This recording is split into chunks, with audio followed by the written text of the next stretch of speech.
Amigos de Grupo Presente Multimedios, nos encontramos en la mesa de análisis rumbo al 2018.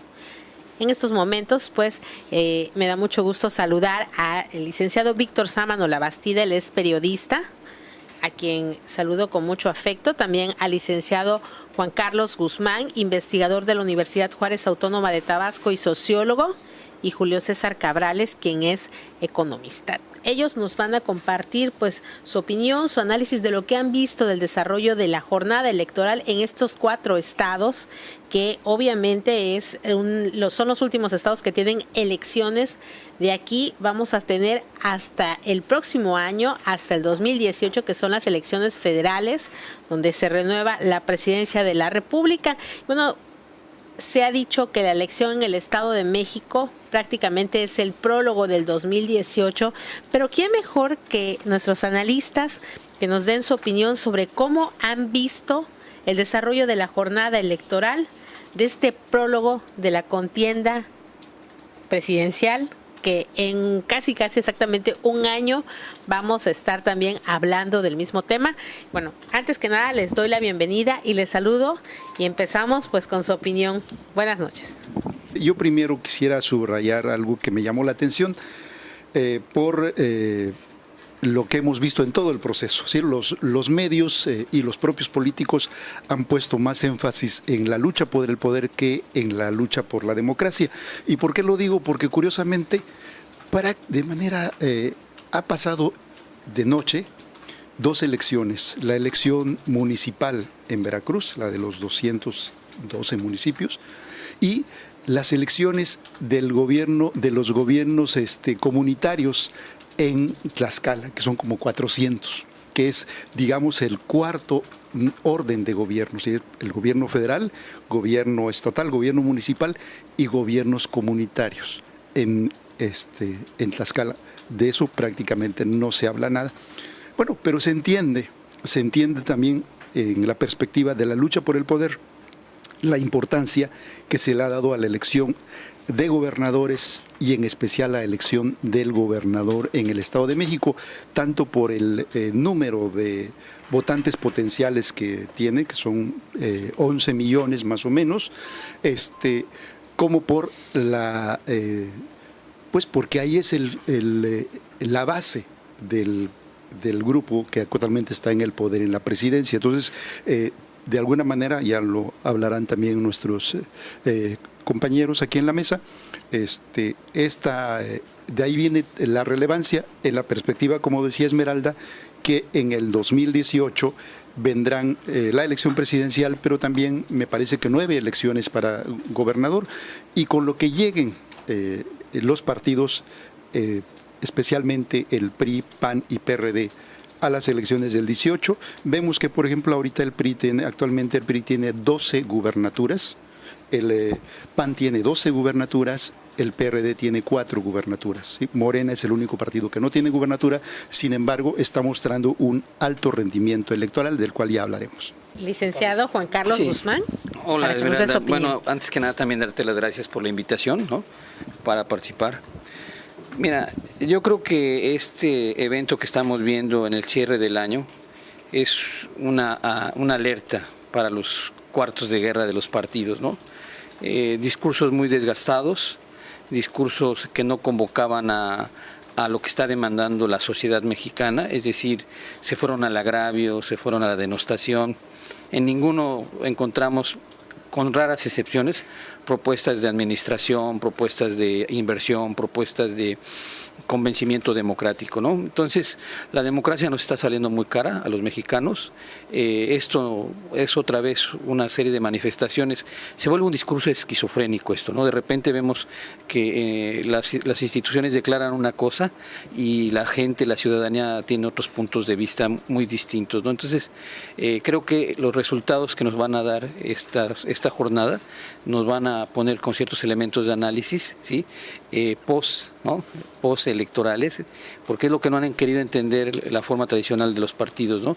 Estamos en una época de información totalmente distinta, estamos en una demanda de consolidación de las instituciones, hay propuestas totalmente obsoletas, ¿no? En donde ya no tienen cavidad sino a chaleco, a fuerza, y muy desatinados, ¿no? Entonces, creo que el proceso electoral tanto del Estado de México como de las otras dos gobernaturas efectivamente están vaticinando lo que algunas encuestas ya nos estaban diciendo, pero eso no es lo importante, ¿no? Sino cómo se está ejerciendo el proceso democrático en México, cómo está participando la ciudadanía. En el caso de Veracruz, hasta el momento vemos cómo se va consolidando la alianza PAN-PRD, pero la alianza PRI-Verde también tiene cierta presencia, y Morena en municipios importantes como es Coatzacoalcos y la capital del estado los va ganando, ¿no? Entonces son indicadores que vamos a estar comentando durante el programa, ¿no? Insisto, creo que estas elecciones hacen otra vez un llamado a la reflexión tanto a las instituciones que están encargadas de los procesos como de los partidos ante las elecciones del 2018. Van a tener que corregir muchas cosas, todos, ¿no? Y van a tener que poner atención en otras cuestiones como son el ya no meternos a denigrar al adversario, a la agresividad en el sentido de la discusión, porque precisamente una de las candidatos se desfondó por eso, ¿no? Porque puso más atención en querer ver los defectos del candidato a hacer propuestas de su partido, de avance democrático, ¿no? Entonces en eso va a girar mi serie de comentarios al respecto. Sí, gracias. Ok, pues vamos con Julio César Cabrales, quien es economista. A ver, desde su punto de vista, el desarrollo de esta contienda, ¿cómo lo ha visto? Sí, como no, Esmeralda. Pues mira, quisiera destacar en primer lugar la situación del tema democrático en México, como una vez más vemos que salen a señalar que ganaron cada uno de ellos, rompiendo con la legalidad que exige el INE. No es posible que todavía en estos momentos de elecciones pues sigan con la vieja idea de que todos se autollamen ganadores. Creo que esa es una falta de respeto tanto a las instituciones como a la misma sociedad, porque hay que esperar, además hay que reconocer que son encuestas de salida, ni siquiera son resultados preliminares, donde como vemos todavía no se contabiliza ni el 1%. Entonces sí es importante señalar de que estos resultados pues todavía están iniciando, están empezando. Lo que sí se ve ya son las tendencias desde mi punto de vista, en el caso del Estado de México, como Morena, como se pensó y se comentó en muchos medios y muy anticipadamente, va dando la sorpresa en todos los estados, incluyendo los del norte donde no representaba nada, específicamente en Coahuila, donde alcanza casi un 15% del total de resultados. Sabíamos que el PAN es un partido importante, fuerte en el norte, y como tal lleva las preferencias, que es donde hay mayor diferencia de votos y una tendencia muy clara. Entonces PAN y el apoyo del PRD me parece que marcan tendencias en Coahuila, y en Nayarit también el PAN representa una ventaja importante, y quien es el gran perdedor se ve claramente es el PRI, quien es un partido que efectivamente la ciudadanía empieza a verlo con la mucha similitud a lo que es la corrupción, y desde mi punto de vista, como también ya lo han comentado nuestros compañeros anteriores, efectivamente la tendencia del PRI es no aportar soluciones viables, un modelo económico en este caso agotado. Si hay encuestas claras que señalan que en estos 4 estados el problema principal es el económico. Al revisar y preguntarle a la ciudadanía cuál es el principal problema, es el económico, salvo el Estado de México, donde el tema de la inseguridad también es un tema fundamental, y el tema de la salud también representa mucha importancia. Pero básicamente en los 4 estados a la sociedad le pega mucho el tema de la inflación, de la crisis, y que ninguno de los candidatos a gobernadores propuso o tiene alternativas de un nuevo modelo para resolver estos problemas. Eso sería mi primer comentario. Pues ahora la segunda pregunta. Sí me gustaría conocer su opinión sobre el mensaje que están dando los partidos políticos a la ciudadanía. Como en todos los procesos electorales, todos se declaran ganadores, pero ¿qué mensaje dan los partidos hoy en día en esta elección que pues creo que está pues en el ojo del huracán, sobre todo la del Estado de México, la tierra del presidente, ¿sí? Y con un partido, por ejemplo, con Morena, que le toca competir sin haber estado en el poder, ¿no? Yo quisiera dar el enfoque tanto de el mensaje que están enviando los partidos, el mensaje que están enviando las instituciones y el mensaje que están enviando los otros actores, ¿no? Como los medios de comunicación y las casas encuestadoras. En primer lugar, lo que decía Juan Carlos hace rato, Juan Carlos Guzmán, respecto a la manera en que los partidos llevaron estas campañas, ¿no? Nos faltó, por muchas razones, ha faltado un mensaje claro, unas propuestas claras, de tal manera que ya los partidos incluso no se distinguen en su ideología. Pueden hacer alianzas hoy, mañana, estos partidos con los otros, estos colores con los otros. Yo incluso tendría una propuesta, es decir, si ya después de 2 elecciones dos partidos van coaligados, pues ya que se fusionen formalmente. Finalmente, si ya encontraron tantas coincidencias como para ir juntos después de 2 ocasiones, pues ya para qué se pagan 3 o 4 partidos, ¿no? Eso es por un lado. Por el otro lado, en el caso de del abstencionismo, fueron convocados 20 millones de electores potenciales en los 4 estados, 5 si contamos Tlaxcala, y también hay que recordar que en Oaxaca se realiza una elección para un municipio ahí de Santa María Sadani, creo que se llama, de 850, de 8.500 habitantes. Bueno, pero ¿qué está sucediendo? El abstencionismo ha sido constante, en especial en el Estado de México. Ahí han votado menos del 50%. Entonces, un triunfo, digamos, que podría tenerse es que fueran a votar más del 50% del electorado, y eso yo creo que también va a marcar la tendencia de la votación. ¿Sí? Por lo general, quienes se abstienen es que no están de acuerdo con los procesos, pero prefieren guardar su voto.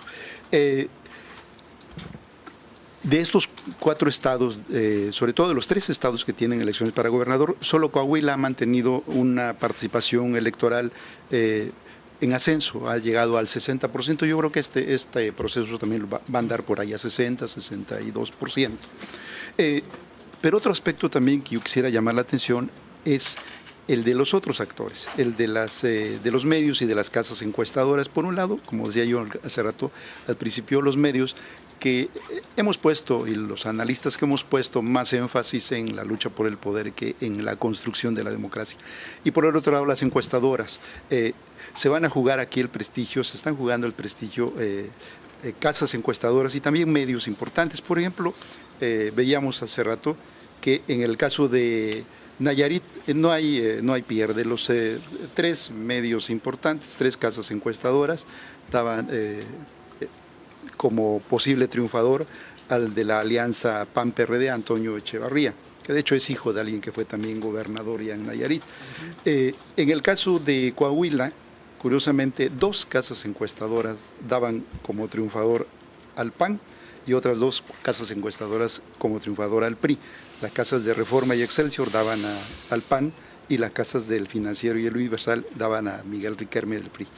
Pues, y en el caso del Estado de México también curiosamente hay estas diferencias. Mientras el Universal y el Financiero daban ventaja a Del Mazo, Excelsior y Reforma daban ventaja a Delfina Gómez de Morena. Lo que sí estamos viendo también es un fenómeno muy interesante, subrayando el caso del Estado de México.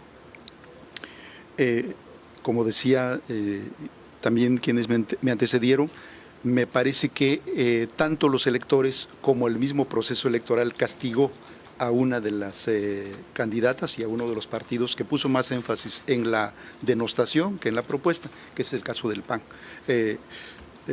Josefina Vázquez Mota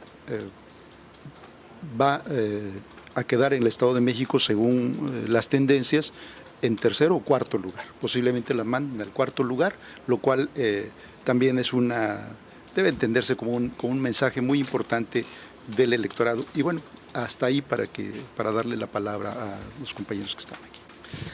La misma pregunta para el licenciado Juan Carlos Guzmán, investigador de la universidad y sociólogo. Mira, en una sociedad democrática el papel de los partidos es importante. Y efectivamente, entre mejores partidos tengamos, mejor funcionamiento de los partidos, pues también es un mejor ejercicio de la democracia. Pero esto no sucede en México, ¿no? Vemos que hay un desapego, ¿no?, del discurso de los partidos con respecto a lo que está demandando la sociedad.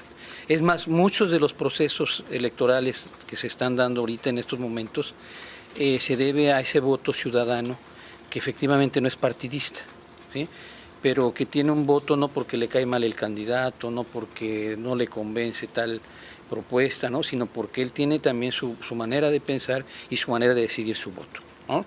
Entonces, ahí los partidos han descuidado esos sectores. Es decir, ellos tienen su estructura, ellos tienen sus militantes, pero hay un fuerte voto que algunos lo ubican entre el abstencionismo, la no participación, pero que incide en los procesos electorales, ¿no?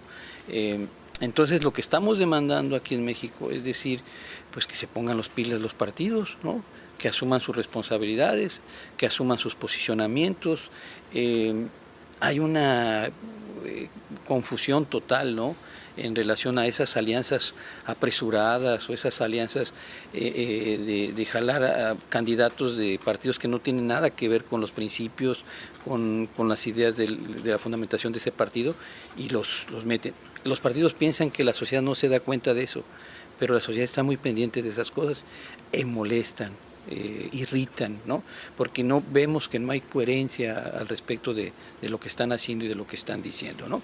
Si a eso le agregamos la cantidad de dinero que estamos gastando en los partidos, ¿sí?, o sea, es un derroche descomunal. Es un derroche en el sentido de que algunos partidos se han vuelto hasta como franquicia familiar, ¿no? Es decir, aquí la ley de hierro de Robert Mitchell en su estudio de los partidos de la oligarquía partidaria, ¿no? O sea, el abuelo, el papá, el hijo, y ya están hasta metiendo a los nietos, ¿no? Entonces, tenemos que ver de otra manera el funcionamiento de los partidos, ¿no? Y también yo agregaría con respecto a las instituciones encargadas de los procesos electorales, ¿no? No pueden ser tan irresponsables las instituciones que están encargadas de estos procesos de apresurarse a dar posicionamientos definitivos, ¿no? Creo que debe de haber un poco de mesura o demasiada prudencia en el sentido de, bueno, vamos a atender, estamos revisando, nos está llegando esta información, aclarar en qué momento ya es contundente el dato, ¿no? Pero hay una enorme responsabilidad en algunas instituciones que se atreven a dar resultados cuando todavía no está totalmente definido estos elementos. Quisiera terminar con el caso del Estado de México. El Estado de México es sumamente especial porque primero la que está ganando es una mujer, ¿no? Y es una mujer en donde una sociedad de machos patriarcal, ¿no? ¿Cómo les va a ganar una mujer, ¿no? Y más en el nido, ¿sí?, en el nido del sistema político de México. O sea, el grupo Atlacomulco no es cualquier cosa. El grupo Atlacomulco le ha ganado al grupo de Sonora, le ha ganado al grupo salinista, le ha ganado al grupo veracruzano. Y es el grupo que está en el poder. Y el hecho de que le gane una mujer, o que vaya ganando una mujer en estos momentos, tiene una carga simbólica, o sea, impactante, ¿sí? La otra, además que es mujer, es maestra, ¿sí? Y si algunos actores han sido denostados, atacados, han sido más perseguidos que los propios delincuentes, han sido los maestros, ¿no?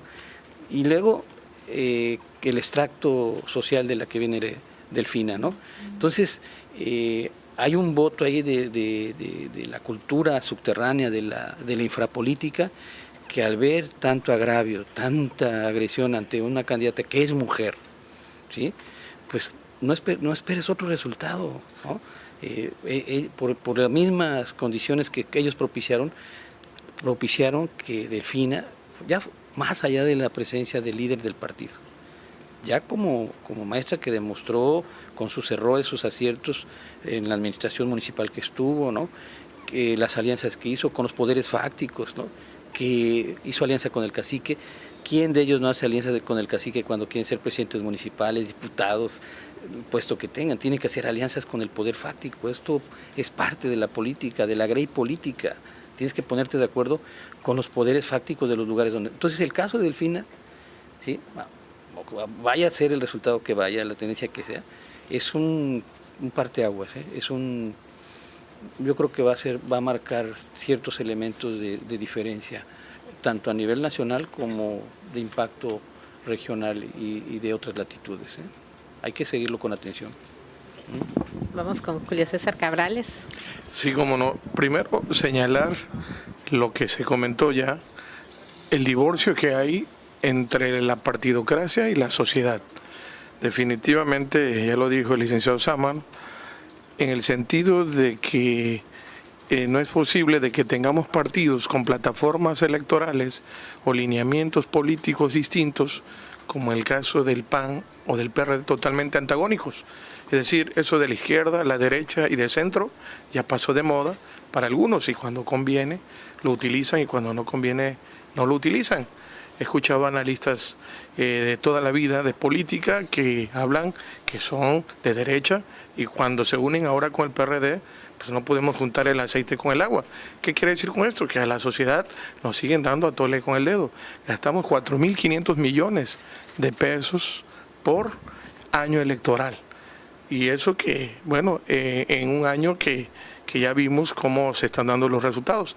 Entonces, a cada partido se le da por parte proporcional, y ya está funcionando esta, por cierto, hago este paréntesis, esta propuesta de un diputado local de Jalisco, en el que, Kumamoto, sí. ¿verdad?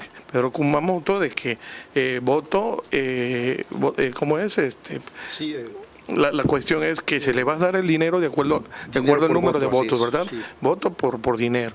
Es decir, no tiene caso que tengamos partidos muy gigantes y no voten, como en este caso, menos del 50%.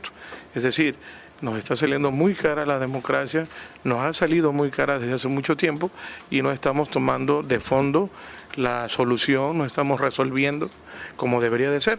Creo que para los años 20 y lo que viene, solamente deben de quedar 2 o 3 tendencias, como sucede en Estados Unidos y en los países más importantes del mundo, en el sentido de que ya no hay esa diferenciación entre los colores.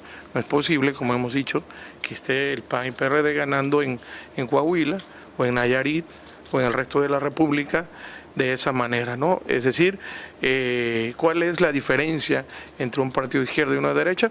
Pues ya no se sabe, porque además, como no hay propuestas, no sabemos cuándo un partido resuelve el problema de la justicia social, el problema de la población más desprotegida, de los más de 50 millones de pobres que tenemos en este país, y que propone lo que le llamaban la derecha, con una política económica de iniciativa privada, de empresarios, de gente que invierta para efecto de generar empleos y resolver ese problema de la pobreza, porque son dos grandes visiones distintas, pero ahora, por tal de ganar en el poder, o de ganar el poder por la presidencia o por los estados, simplemente se alían y sin importar nada más, ni el tema de política económica, ni el tema de política pública, y mucho menos los problemas sociales, y entonces pues la ciudadanía pues queda al algarete, al margen, ahí se va, y siguen ellos gobernando de una manera diferente, despótica, porque no hay propuesta, no hay un plan de acción,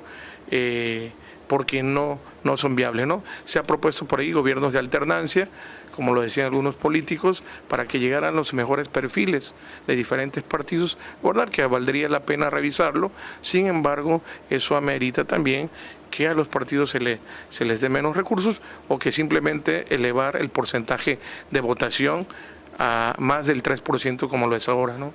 Porque realmente no se resuelve y queda muy divorciada la sociedad del tema de los partidos políticos y el ciudadano común.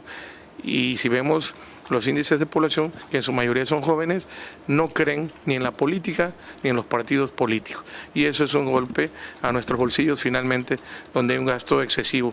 Otro tema importante es el tema de que, bueno, ya hemos visto de que los partidos que participaron ahorita, pues van viendo más que nada cómo poder denostar, como ya se señaló aquí, creo, al adversario, ¿no? Y realmente se vuelve una guerra de comadres, de compadres, y no hay propuestas, ¿no? Yo creo que eso a la sociedad no le interesa, sino lo que le interesa es saber cómo va a resolver el problema de su economía, el problema de la salud, el problema de la inseguridad pública, que son realmente los temas que tiene que resolver el político, porque la única forma de llegar al poder de acuerdo a la Constitución todavía sigue siendo a través de los partidos políticos, y es lamentable que aquel que no quiere ir a votar pues siga dejando libremente a que otro decida por él, y todavía esa conciencia no les llega. Entonces ni les llegará, porque parece ser una bola de nieve. Mientras más dinero, mientras más apoyo a los partidos se dan y menos votación es, menos incidencia en la votación hay. Y por último, señalar que en una votación intermedia como este caso, pues es menos la votación. Cada vez que participa la candidatura a presidencias de la República o para presidentes, creo que se eleva un poco más la población, hay un poco mayor de interés por parte de los sectores de la población, de edades, para participar en la elección. Eso es fundamental, quizás a eso se deba que no está o no participó más del 60% como yo esperaba en las votaciones, específicamente del Estado de México. Ese es mi comentario en este sentido de cómo la población, ¿verdad?, y los partidos políticos se alejan cada vez más de la realidad. Ahora, hablando de todo lo que nos cuesta como ciudadanos el voto, sí, y también lo que nos cuestan los partidos políticos, lo que nos cuestan las elecciones, en este caso, para ustedes, ¿quién fue el ganador de esta contienda? Y también cómo repercute todo este escenario político en la entidad. Empezamos con el licenciado. ¿Cómo repercute en la entidad? ¿En Tabasco? Sí.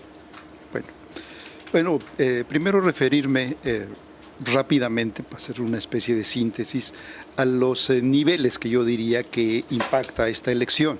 Sí, evidentemente el de los gobiernos locales, gobiernos estatales, en el caso de las 3 entidades que se elige gobernador, pero también en las entidades donde se eligen presidentes municipales y diputados.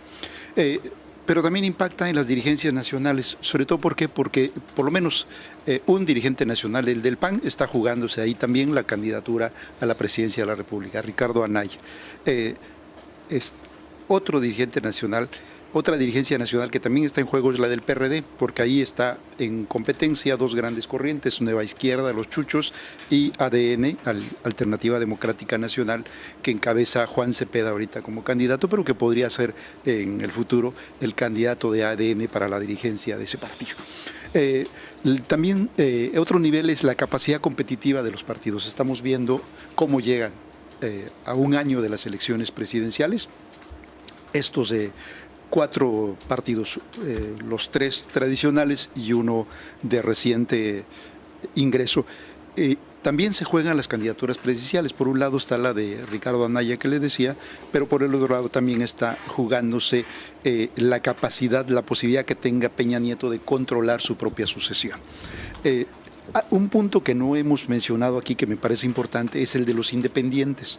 Esto que se presentó como una gran esperanza, como un futuro de la ciudadanía inconforme, nos ha mostrado que no tiene todavía ni la capacidad de recursos humanos, ni la capacidad de recursos materiales, la estructura para poder tener una presencia competitiva, pero tampoco tiene una definición clara de cuáles son sus propuestas. Vemos que, por ejemplo, en el Estado de México se presenta un candidato a gobernador independiente, en Coahuila se presentan 2 que están entre los 5 primeros, y en Nayarit se presentan 4 candidatos independientes. Entonces, bueno, ¿de qué proyecto independiente estamos hablando?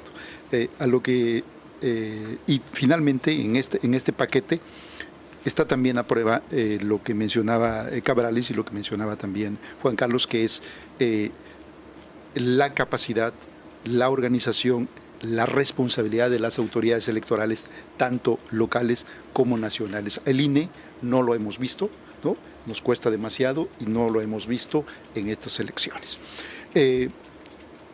¿Cómo impacta todo esto a Tabasco? Se referían por un lado al costo. Esta propuesta que ya avanzó en Jalisco, sin voto no hay dinero, ser peso por voto, me parece que tiene que ir avanzando, que tiene que irse impulsando en todo el país, sobre todo porque hay un rasgo, digamos, oculto que los ciudadanos por lo general no vemos. Resulta que hay una bolsa de dinero, ¿no?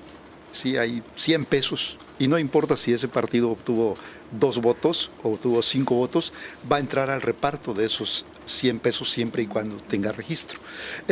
¿Esto qué es lo que ha llevado a tener gobiernos cada vez con menos legitimidad?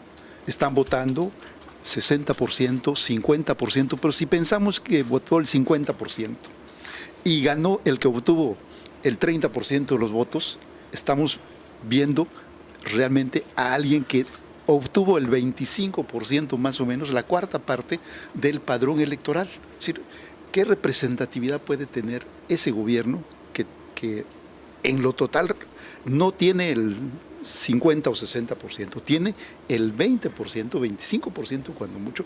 Y lo más grave es que esto va en incremento, va creciendo. Cada vez, mientras más competidores fuertes haya, el pastel se reparte en más actores y por lo tanto el que le toca al ganador es cada vez más chico. Por eso algunos han planteado ya la segunda vuelta electoral. ¿Cómo impacta a Tabasco? Y ahí concluyo para que continúen mis compañeros. Me parece que básicamente tiene que ver con lo otro que yo les decía, con la batalla de las corrientes y las alianzas. Por un lado, ahí se define si fue correcta o incorrecta. Me parece que va a tener que revisar su estrategia de alianzas Andrés Manuel López Obrador. No se puede cerrar y se vio en los últimos momentos que hizo 3 o 4 llamados más. No puede cerrarse a una posible diálogo, ya no alianza, un diálogo con la izquierda. Por el otro lado, en el propio PRD se define la lucha de 2 grandes corrientes, las cuales también después de estas elecciones se van a sentar a discutir si van o no con el PAN a la alianza. Y también cómo impacta a Tabasco, evidentemente que la corriente que predomine en este proceso va también a tener mano en el proceso sucesorio local. Para usted, ¿quién fue el ganador de esta contienda? Pues ganaron los dirigentes de los partidos y los candidatos, porque son los que se llevan la mayor parte del dinero y del recurso, y claro, y toda esta, ¿cómo podríamos llamar? Esta industria, ¿no? La industria electoral, toda esta industria que gira en torno a los procesos electorales, que además, déjeme decirle, el proceso electoral del Estado de México es el más costoso del país. Quisiera nada más ser muy puntual con algo que acaban de explicar. Tú no puedes asumirte como ganador en un proceso electoral cuando efectivamente participó el 50% de los votantes, más allá de que ganes con el 30%, ¿no? O ganes con el 25%. ¿Por qué? Porque no tienes la representatividad de más allá del 50 más 1. ¿No? Y en algunos casos han sido graves estos resultados, ¿no? O sea, hemos tenido ganadores que ganan con el 18, ¿no? ¿Por qué? Porque los otros se quedan con el 7 y otros con el 2, ¿no? Entonces es muy baja la representatividad, ¿no? Entonces sí es algo que se tiene que poner atención en las elecciones que vamos a estar viendo. Yo creo que ahorita, bajo las perspectivas que estamos viendo a nivel de los dirigentes, a nivel de los partidos, pues es lógico que los triunfadores son los que van a declararse ganadores de gobernaturas, ¿no? Más allá de los resultados de Coahuila, Nayarit, en el Estado de México y en Veracruz. Yo creo que los ganadores van a ser los que suban el número de votos. Yo creo que el ganador de esta elección va a ser aquel que demuestre que su votación subió, ¿no? Que tuvo la potencialidad de subir, de cerrar el 2018, demostrando que su número de votantes, que su participación como partido subió, ¿no? Esto no significa que tenga que quedar en el primer lugar de las elecciones, ¿no? Sino que muestre una tendencia, que su forma de hacer política y de convencer a la ciudadanía y al voto está creciendo, ¿no? Ahorita sería muy prematuro dar ese vaticinio, pero evidentemente los que se van a declarar ganadores de esta elección pues son los que ganen las 2 gobernaturas y la que gane el Estado de México o los que ganen más municipios en el Estado de Veracruz. Pero esa es la primera lectura, por eso estoy haciendo la aclaración. El verdadero ganador de esta elección del 2017, esta última elección, es el que demuestre que su número de votantes subió, ¿sí? Es decir, y los verdaderos perdedores son aquel que tú ves, bueno, si tal partido se desfondó tantos puntos y bajó tanto sus votos, ahí estás viendo quiénes realmente están ganando para el 2018, ¿no? Un poquito más tarde ya te puedo decir más o menos exactamente este dato que estoy... Sí, cómo van las tendencias, ¿no? La otra cuestión es que yo creo que la lección más fuerte que tenemos en este proceso electoral, ¿sí?, es que hay un voto, ¿no?, que no se manifiesta por X partido o por X líder, pero que va y vota, ¿no? Ese voto que se llama indeciso no es ningún indeciso, ¿no? Ese voto ya está claramente hacia quién va a votar y se manifiesta en los resultados, ¿no? Casi siempre ese voto no va con los candidatos oficiales o institucionales, casi siempre va con los candidatos de oposición o con los llamados candidatos independientes, que efectivamente los candidatos independientes en estos momentos pues no han tenido, bueno, en esta elección, ¿no? En esta elección no han tenido la presencia que se esperaba o que se podría esperar de ellos, ¿no? Por el momento serían mis comentarios respecto de tu pregunta, ¿no? Y ya un poquito más, ya te diría yo, desde mi punto de vista, quién es el ganador de esta elección, ¿no? Vamos con el licenciado Julio César Cabrales para que nos dé su opinión. Sí, indudablemente el gran ganador aquí es el partido Morena.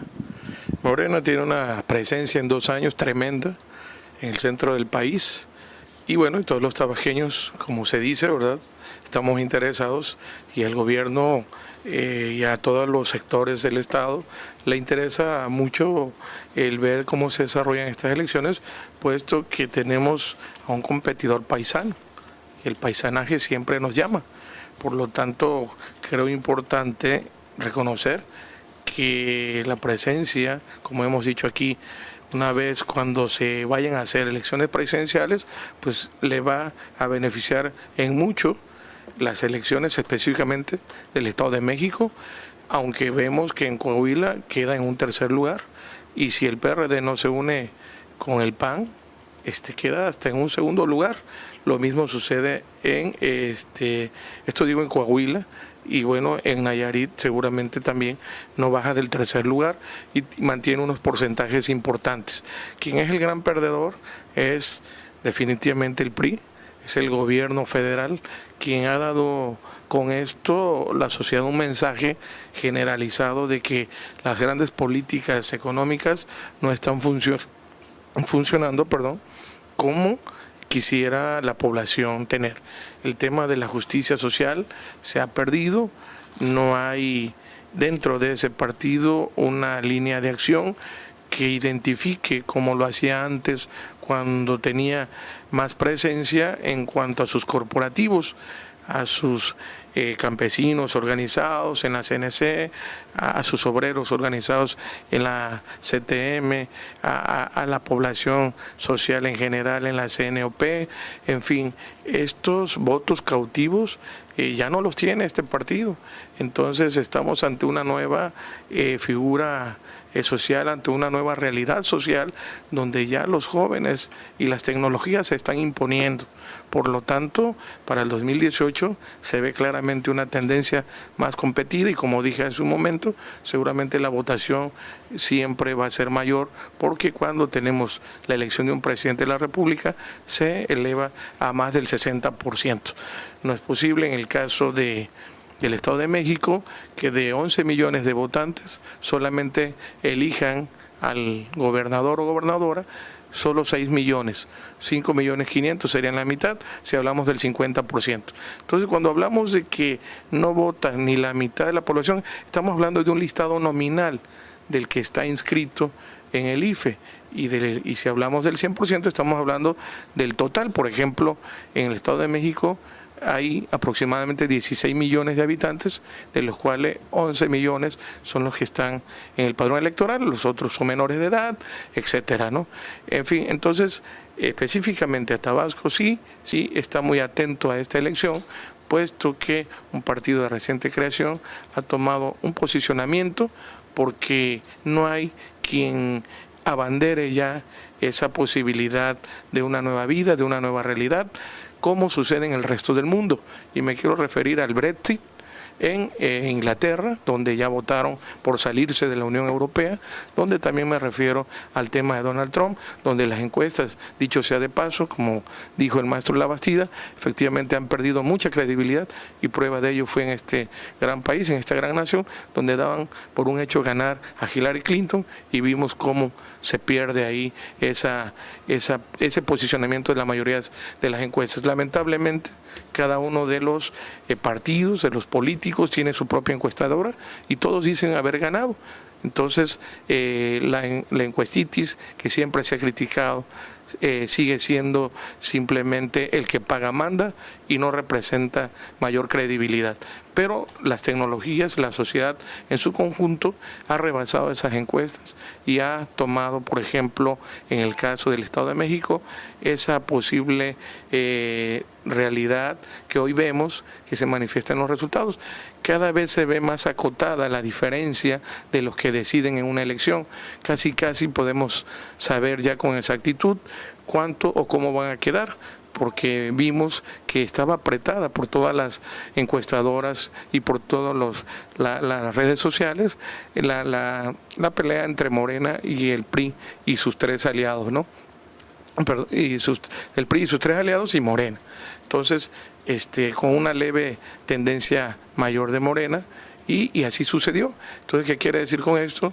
De que día a día pues se conocen más, y el margen de los indecisos son los que dan el gane o el triunfo en un momento dado a cada elección o en los partidos, y son a los que se refieren o a los que se tienen que dirigir en una elección, pues que repito que de acuerdo a la tecnología y de acuerdo a las tendencias cibernéticas, los avances tecnológicos acotan más para saber cuál es la mínima diferencia y quiénes van a decidir la elección. Hasta se sabe la diferencia de edades de los que pueden marcar esa elección, a como sucedió con Vicente Fox, donde los jóvenes fueron los que decidieron esa elección presidencial. Eso es mi comentario. ¿Iba a agregar algo, licenciado Carlos? Sí, es que se me pasó dar mi diagnóstico de cómo pegan estas elecciones. Sí, a Tabasco, ¿no? Claro que les van a poner en alerta, ¿no? ¿Por qué? Porque en Tabasco estamos viendo personajes que ya se sienten ungidos, vestidos ya como candidatos a gobernadores por los partidos a los que pertenecen, ¿no? Entonces, estos resultados, claro que les ponen a hacer otra lectura, ¿no? Yo quisiera enfatizar algo. Mira, en el caso del PRD, una cosa es lo que está diciendo la dirigencia, encabezada por los chuchos y por todas las corrientes, y otra cosa es lo que está diciendo la base, ¿eh? Y eso no están poniendo atención los dirigentes. O sea, estoy hablando la base, la de a pie, la que está en la brega, ¿no? Más de piso. La de piso, la que va y vota. ¿Por qué? Porque cree en la persona. Y entonces aquí en Tabasco tienen que poner mucha atención en estos procesos, porque sí tiene que ver mucho la persona que postule, ¿no? Y como Tabasco pues es pequeño y todos nos conocemos, ¿no? Y todos tenemos, hasta los monjes tienen pasado, ¿no? Entonces, claro que va a repercutir, y por supuesto que la alianza PAN-PRD, ¿no?, que se plantea a nivel nacional, aquí en Tabasco pues es muy complicada, principalmente por el nivel de participación que tienen, es muy disímbola, ¿no? El PRD sí tiene una presencia muy fuerte en Tabasco, el PAN tiene una menor, ¿no? No sé en qué convendría esa alianza aquí en Tabasco, ¿no? Lo digo sinceramente, y con los resultados pues Morena se posiciona de una manera pues bastante significativa en el estado, y en el caso del PRI verde, que estamos viendo la tendencia, pues tienen que poner mucho mayor atención en sus procesos, en sus discursos y en sus propuestas, ¿no? Yo creo que de por sí estaba ya muy cerrada las nominaciones aquí en Tabasco. Con estos resultados van a tener que pensar de una manera más fina la decisión a quién poner como sus candidatos, ya sea el PRI, PAN, PRD, si va con alianza en el PAN con Tabasco, o Morena, o si el Verde va con el PRI, ¿no? Todos van a tener que poner a reflexionar de una manera más fina la propuesta de los candidatos a la gobernatura en Tabasco, ¿no? Pues claro que pega estos resultados, por supuesto. Okay. Bueno, vamos con la última ronda. Finalmente, después de lo que ustedes han visto, el análisis que traen de lo que se vio el día de hoy en esta elección en el Estado de México sobre todo, pero bueno, no hay que dejar de un lado lo que también se hizo en Nayarit, lo que se hizo en Coahuila y lo que se hizo en Veracruz, ¿no? Porque cada entidad pues tiene su característica, ¿no? Entonces, ¿cuál creen ustedes que sean los retos para el 2018, tanto para las instituciones como para los árbitros electorales, para los partidos políticos, para hacer que la gente realmente salga a votar, ¿sí? Hoy en día creo que la persona que vaya a las urnas realmente va a ser un poco más exigente, ¿no? Ante todo lo que pues se ha dado en el contexto nacional, ya sea por la cuestión económica, ¿sí?, la cuestión política, mucha decepción en todos los niveles de gobierno. Pero bueno, ¿quién mejor que ustedes que nos dé su panorama? ¿Cuáles son los retos para el 2018? Licenciado Sam. Sí, bueno, evidentemente que uno de los retos, hablábamos hace rato, es el combate al abstencionismo, ¿no? Pero no solamente el abstencionismo reflejado en la participación en las urnas, que, como decía Cabrales, en las elecciones presidenciales normalmente votan más del 60%. Las del 2012, en Tabasco, por ejemplo, que ya fueron amarradas con las de gobernador, llegó la votación a casi el 70% en promedio, ¿no? Entonces, pero bueno, el asunto es que por un lado tienen el reto, y es más, la ciudadanía tendría que ponerle una tabla de rendimiento a las instituciones electorales. Tanto te pago, o sea, tanto ganas, tanto gastas, tantos tienes que llevar a las urnas, ¿no? ¿Cuánto nos cuesta cada voto? Si mientras menos gente vaya a votar, mientras menos ciudadanos vayan a las urnas, cada voto tiene un mayor costo. Y lo mismo sucede con los partidos pequeños, ¿no?, tienen un altísimo costo por su bajo rendimiento. Entonces, un reto es vencer el abstencionismo reflejado en esos números, pero también vencer el abstencionismo en algo que de alguna manera se han referido Juan Carlos y Julio César, que es la identidad, por un lado, de los partidos y la identidad de los electores, ¿sí? Porque no se trata solo de que vayan a votar porque les dan una cachucha, una despensa, o les van a prometer una forma de corrupción ciudadana, sino que el abstencionismo también se tiene que vencer en términos de participación ciudadana. ¿Sí? Por eso yo subrayaba al principio este otro aspecto, el de las elecciones municipales, comunitarias, que ahí no se maneja tanto dinero, pero que pero está más cerca de las necesidades de la gente. En el caso, pues, de las autoridades electorales, evidentemente es esto. En el caso de los partidos, me parece que tiene que llegar un momento de inflexión, de reflexión, para saber qué representa. Insisto, ¿sí? Si los partidos se desdibujan, si los partidos van 2 o 3 veces en la misma bolsa, que mejor se queden en la misma bolsa, ¿no? Porque si no, ¿qué proyecto distinto están presentando? Y lo mencionaba Cabrales respecto a Estados Unidos, y tenemos también la referencia respecto a Europa, es decir, el caso de Francia, ¿no? Como un partido en el gobierno, ¿sí? Se desdibuja y llega al cuarto o quinto lugar, ¿sí? Se mete 4 fracciones y avanza un partido de reciente creación, ¿no? Que es algo de alguna manera mencionaba Juan Carlos. Ojo, hay que ver quién está teniendo un rendimiento creciente y quién está teniendo un rendimiento decreciente. Y también me parece que ya en estas elecciones, y no hemos hablado mucho de los resultados porque evidentemente los preliminares están en pañales, llevarán el, no sé, 20 o 30% de avance, si acaso, según los estados. Y como decía Cabrales hace rato, también por la diferencia de horarios, Coahuila va un poco más, 1 hora atrasado, ¿no? Entonces, pero lo que sí adibujó esta elección, me parece, son los 2 grandes competidores, PRI y Morena. Si el PAN, que fue enviado al 4º lugar en el Estado de México, ¿no? Solamente tendría que estar pensando en su alianza con el PRD, pero también ese PRD va a vender cara a su alianza, porque también se convierte en un partido bisagra, pues, y como decía Juan Carlos, la base hacia dónde va a caminar. Entonces, el gran reto de los partidos también es leer claramente las elecciones, y el reto de los ciudadanos es qué les vamos a exigir a las autoridades electorales, qué le vamos a exigir a las autoridades constituidas y qué les vamos a exigir a los partidos. Eso es, digamos, lo que tiene ya como punto de reflexión. Se han creado algunas organizaciones últimamente, como el Movimiento Ahora, que encabeza, donde está, que proponen de candidato independiente a Álvarez y Casa, y el movimiento Nosotros, que se propone más bien algo que le llaman como una especie de pedagogía social, para que la gente también conozca sus derechos y sus obligaciones, porque eso también es parte del reto, es decir, que ya no se comportemos como ciudadanos de segunda clase, ¿no? Es decir, solamente mis derechos, lo que me tienen que dar, pero no mis obligaciones. Parece que esos son, digamos, en términos generales, los grandes retos. Bueno, pues vamos con el licenciado Juan Carlos Guzmán para que nos dé su opinión.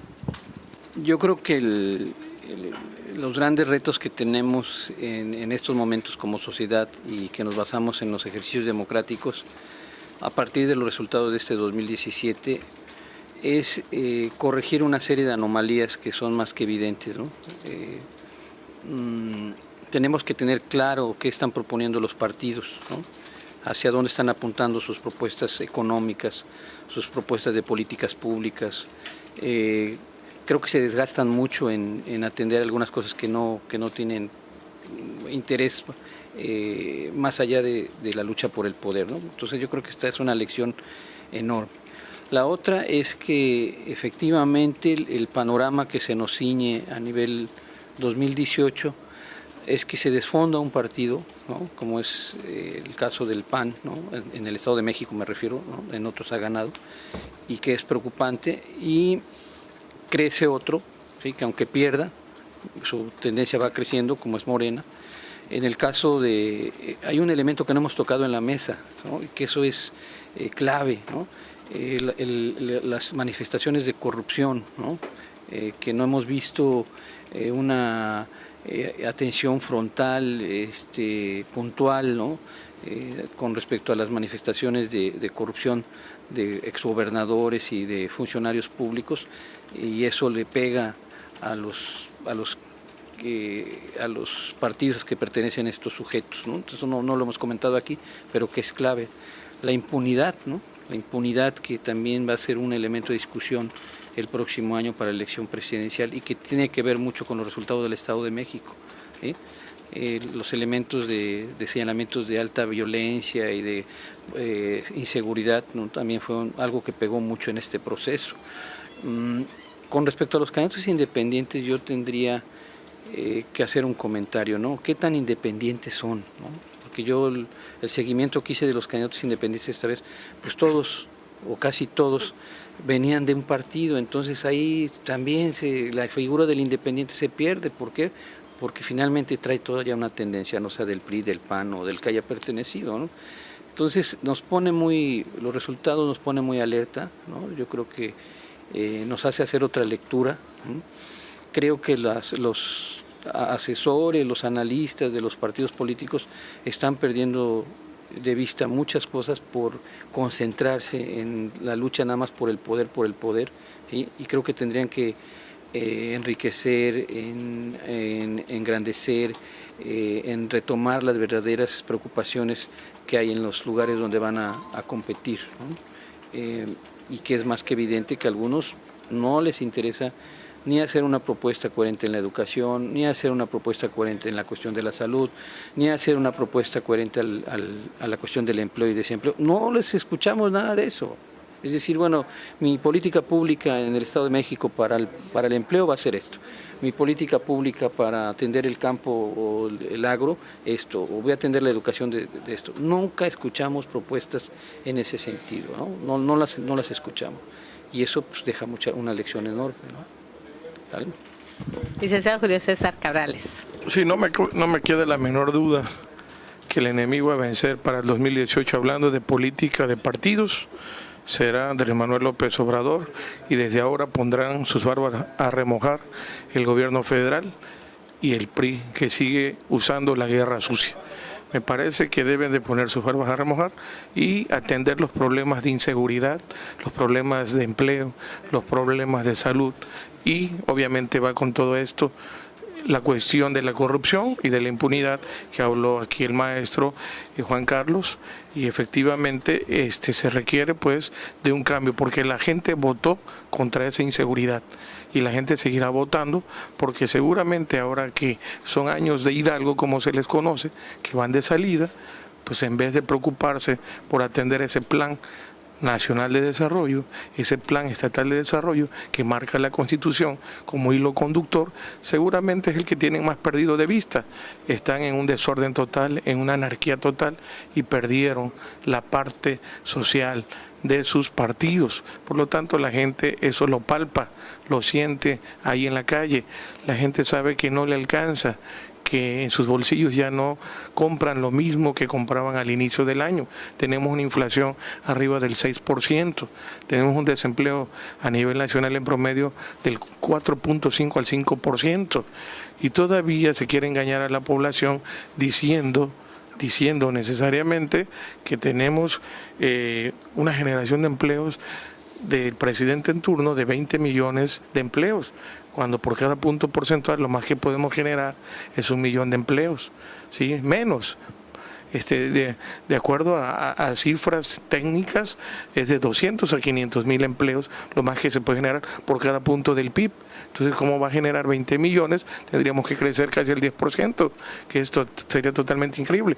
Las cifras alegres que se dan son del Seguro Social y otros organismos y otras instituciones que lamentablemente no las sienten los ciudadanos, no las sentimos en nuestros bolsillos. Entonces, en conclusión, para el 2018, si esos problemas sociales, económicos y políticos no se resuelven, será un caldo de cultivo para la gente inconforme, y quien encabeza ese caldo de cultivo se llama Andrés Manuel López Obrador, quien, dicho sea de paso, es una gente que ha estado 18 años recorriendo el país y conoce cada sector, cada región del país mejor que ningún otro político. Mientras él ya está caminando, muchos otros todavía van a elegir a cualquier otro candidato que ya no les va a alcanzar. Y esta prueba del 2017 fue la prueba que pone Andrés Manuel López Obrador en el carril muy avanzado ya sobre cualquier otro que le quieran proponer.